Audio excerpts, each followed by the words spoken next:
নাটোরে দাঁড়া সাপের যুদ্ধ নাচ দেখল গ্রামবাসী। নাটোরের নলডাঙ্গা প্রতিনিধি ফজলে রাব্বি জানান, দাঁড়া সাপের এই বিরল মেটিং কমব্যাট রিচুয়াল দেখা যায় রাজশাহীর সাধনপুর গ্রামে। প্রজনন ঋতুতে পুরুষ দাঁড়া সাপের আধিপত্য বিস্তারে চলছে লড়াই। জিতলেই বংশ বিস্তারের সুযোগ, আর হারলে চলে যেতে হবে অন্য এলাকায়। নিরীহ প্রজাতির নির্বিষ ও উপকারী সাপ দাঁড়াস। এই সাপ প্রচুর পরিমাণে ইঁদুর খেয়ে ফসল রক্ষা করে বলে একে কৃষকের বন্ধু বলা হয়। প্রতিদ্বন্দ্বী দুটি পুরুষ সাপের মধ্যে এই লড়াইয়ে পরস্পরের দেহের অর্ধেক রশির মতো পেঁচিয়ে মাটির অন্তরালে অথবা কিছুটা উপরে থাকে।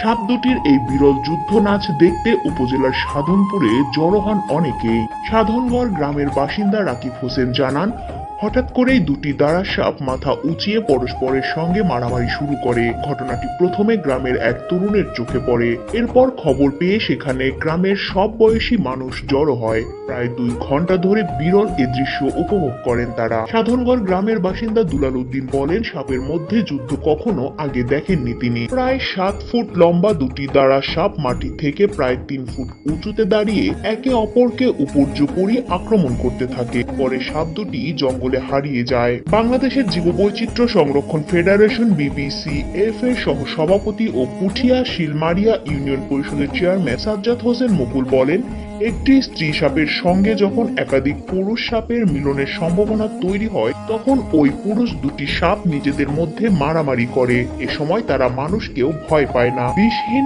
এই সাপ দক্ষিণ ও দক্ষিণ পূর্ব এশিয়ায় পাওয়া যায়। এদের দেহের রং হালকা বাদামি বা হলুদ বাদামি কিংবা জলপাই বাদামি হয়ে থাকে। এই সাপগুলোর সাধারণত কোনো ফনা থাকে না এবং এইগুলোর মাথা গোকরা সাপের মাথার তুলনায় বেশ সরু। লম্বায় 5 থেকে 6.5 ফুট, তবে কোনো কোনোটি 12 ফুট পর্যন্তও লম্বা হতে পারে। দাঁড়া সাপ গাছ বেয়ে উঠতে দক্ষ।